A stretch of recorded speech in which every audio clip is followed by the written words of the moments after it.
Welcome to TradeTheNBI.com. This is John. This report is for the 18th of February.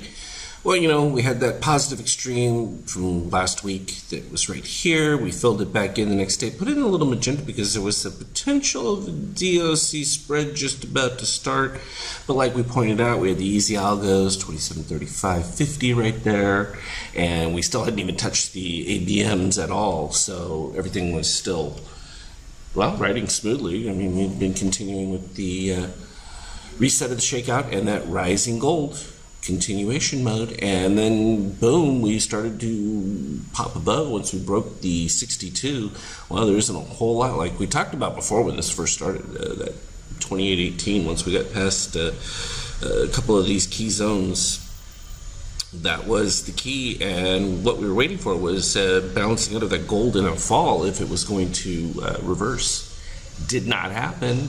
Still hasn't happened, despite the gloom and doom talk. I mean, you still hear that the sky is falling and that everybody is selling, but like I pointed out before, when that happens, you have a continuation of this movement higher, and all these expectations of people that were liquidating and moving to cash, they're going to be behind the yield, and that forces more buying actually, because they have to then catch up. And when they get caught behind it, but they're not going to just catch up for a few points, they've got to catch up significantly. And that usually will create a turnaround effect. The euro, still at the bottom side of it, getting near the low point that we've had going back into the end of last year. Still with that rejection of the orange not dipping below red, even though you get the green cross, you can see a little bit more boost out of it, but that's still generic and weak. This is more of a continuation. As long as that orange stays between the cyan and red, you're in continuation mode, which is, well, lower in this particular case.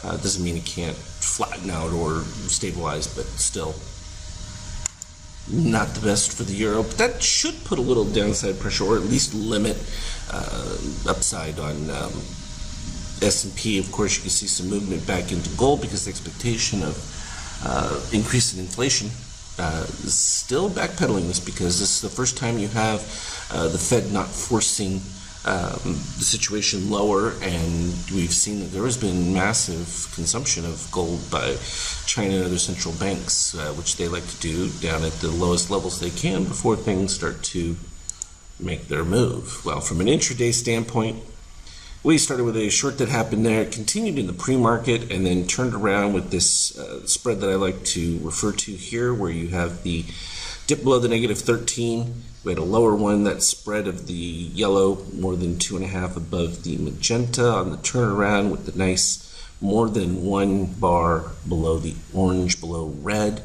and sure enough, takeoff. We started off with positive extremes, so we've got some decent retrace values already preset into this. Now the first one, usually it's a little bit longer before that one gets filled, but the secondary one that came in not that far off at 37. And then we had a series, and once you get this kind of a move, though, we usually expect you to finish towards the highs. We had a little bit of a retrace that came back through here, and then boom, spike of what I call late Friday buyers, and they did exactly that, and that's what pushed it over the break point. This tends to get filled back in majority of the time, so your next reasonable target would be the low there right at 69, and probably to start doing that Asia Open or even in European pre-market. Depends if they get it even further. It just creates more of a draw aspect to it, so pretty straightforward from that standpoint. If we look at the 50K, we had that setup where it came up to here on the buys, but all these numbers are the adjustments that I was working with the setup of the program.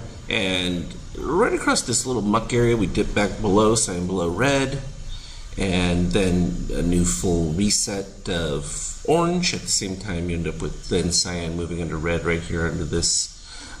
It's not set up for that configuration yet on the Opus 2 program. That's another one that's going to be added into it, which is always a bonus because cyan under red is always long, and in this particular case, proving it just as we would expect. So looking decent from that standpoint, and hoping that I'll have a few more of those adjustments made. I can send them out potentially before the market even opens on Monday, just so that you would see the adjusted Geocon Paint 2, just to give you the latest conversion, because it's really powerful from where it pops in.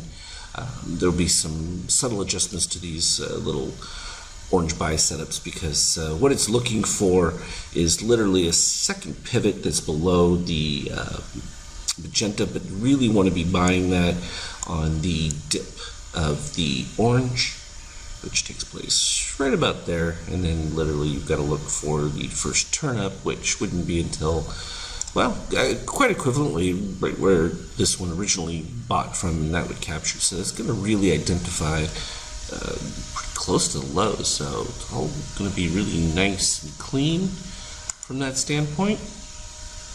We'll just continue to take these signals. You got to ignore a lot of the news that happens out there, because the market really isn't going off that. It goes off of imbalances and then reverts back to the mean. And in this case, you have so many people talking short, blah, blah, blah, blah, that they're mispositioned or not positioned at all, and then that carry through really causes a inverse reaction.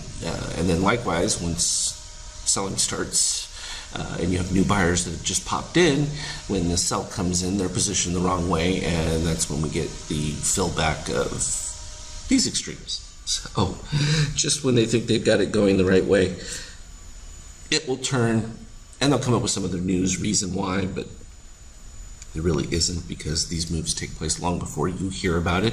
We see it early, and we're able to take advantage of it because we can see the readings.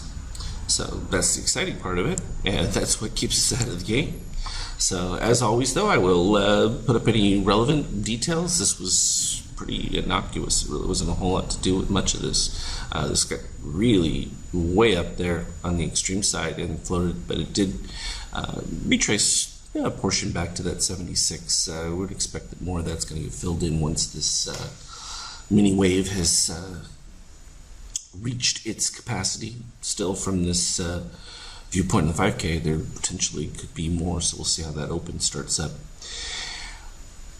Trade well, and I will certainly stay with you as the week begins, and I think it's going to be another exciting one. We're still keeping solid ATRs, and the movement has been excellent, so keep at it. Trade well.